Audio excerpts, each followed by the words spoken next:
One of the good things about set leaks is that those pictures and videos can prepare us for the film that lies ahead. Take Suicide Squad.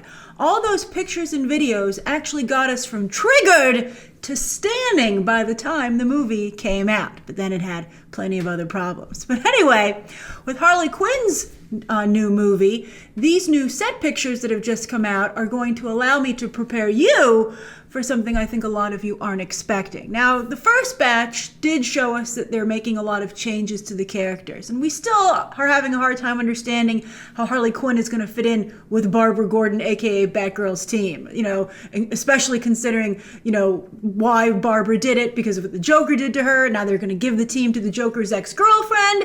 It just seems really bad. But these latest photos show, I think, a real affinity for the Harley Quinn comic that currently comes out from DC. And I think that it's really a case of two Harleys. And I think a lot of you might not be aware of that situation. So on the one hand, most people, I would bet the majority of you, know Harley Quinn from the animation, from the video games, and from the Suicide Squad movie. Not the comics, that's right. Because to be honest, Harley has really struggled in the comics. She got her first, I think things started to click a little bit when Jim Lee gave her a much sexier redesign, and she acted very differently in the Suicide Squad comic, but things didn't really seem to work for her until 2013, when Jimmy Palmiotti and Amanda Conner, interestingly having written the Pro in the past, which I think they've borrowed from with their version of Harley, because she kind of does have that prostitute with a heart of gold kind of feel to her in this comic. But along with interior artist Chad Hardin, who I actually think does a pretty good job, they launched yet another Harley Quinn comic, and this one has kind of worked. I say kind of because while it's still coming out, to be fair, although it's switched writers, and I've stopped reading it, I think that I don't like what Jimmy Palmiotti and Amanda Conner did, as you're going to see here, but I feel the writers that have taken over for them ever since, I think it went to Frank Thierry and then Sam Humphries afterwards, I think they've done even worse. But the sales have been okay, with some high points, to be fair. Some titles have spiked. For instance, when she was redone recently for Rebirth, I believe her issue was the #1 comic that month. So I think it's all, though, really coasting on just the popularity of the character.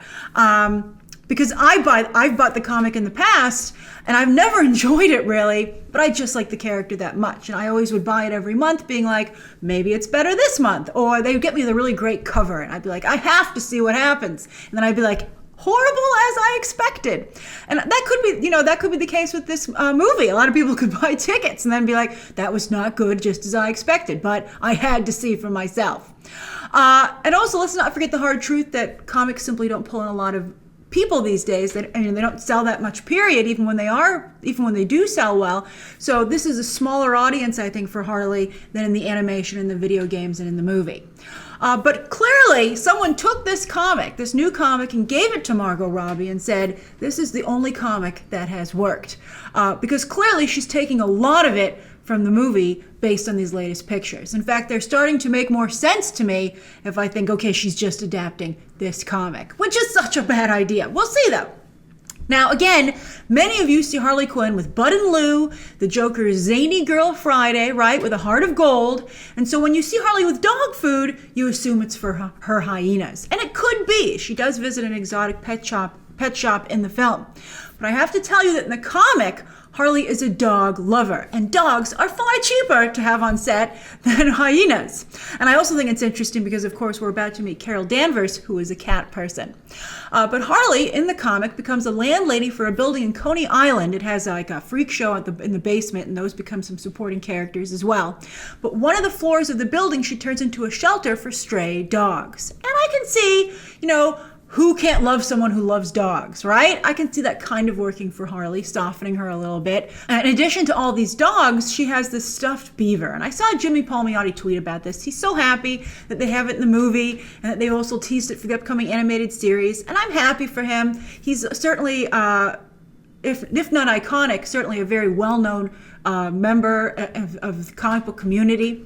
And he's so happy to see it there, but I just hate this damn thing so much. I'm really upset that it's in the movie. Basically, it's a stuffed beaver that she imagines is talking to her. Jimmy Palmiotti says it's one of the voices in her head. And it's also there, at least at the beginning of the comic, to make lewd double entendres. And I really hate it. I think it's lazy writing. I think it's a bad joke. And I just don't like that spin on Harley. I think it's one of the things that takes her too far away from the version that most of us prefer from the animation, the video games, and the movie, the Suicide Squad movie. Now, in this comic, Harley also focuses heavily on girl power, starting to see it, leaving the Joker, including beating him up in a very odd scene. But I read it, okay? Dating around while also enjoying a friends with benefits relationship with Poison Ivy. That doesn't seem to be in play here, but there's rumor that the next film will be a Gotham City Sirens film, so they will visit that. And also becoming an anti-hero. And here you can see from filming, and this scene, by the way, she has her old Suicide Squad hair. I still love that hair. It's really great. I wish she hadn't gotten rid of it. Clearly, she's maybe going to go for a shorter, spunkier look, because when women get bummed, we do like to give ourselves makeovers, so that does make sense. And Harley, as you can see here, she's got all her stuff in a crate. She does seem to be in need of a fresh start. And she also runs into this guy, played by actor Dana Lee, who maybe puts her on the path of Cassandra Cain, who we can see here that she's taken her in as what, like her new Robin? Oh, insult to injury. And as you can see, by the way, Huntress is tailing them in this scene, although wearing that outfit in broad daylight, I don't know about that. But speaking of clothes, by the way, I have to say, I love Harley's shoes once again. I don't know how I feel about her clothes closet, but her shoes closet is amazing. And she does seem to be ripped right out of the pages of this specific comic. So at least she's faithful to a comic, even though it's one I really have problems with.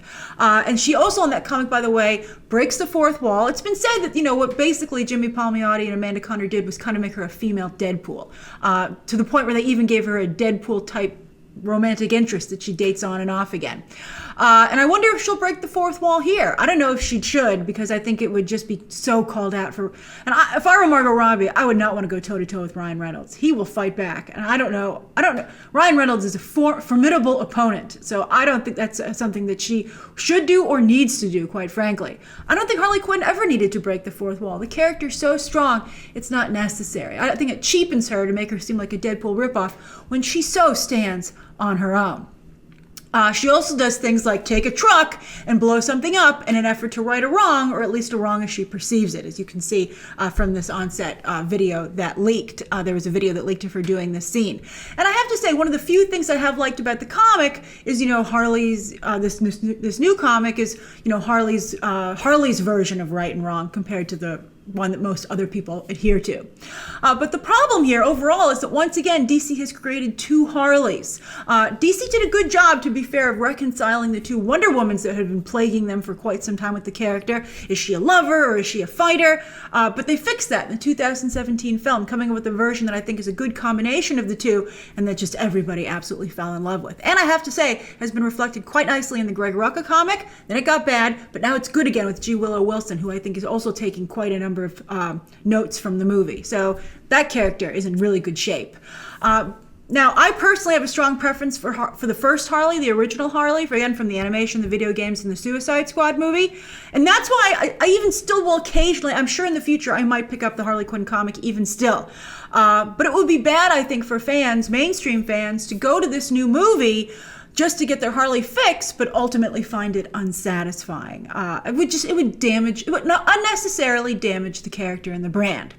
I would say that the best Harley I've seen in the comics, which is a reconciling of the two versions of her, is in the current Heroes in Crisis comic written by Tom King with art by Clay Mann. That is just perfect. And I wish that comic had come out earlier so someone could have given that to Margot Robbie. And I wish that Margot Robbie had done some deeper research into the character beyond just the current comic that's on stands.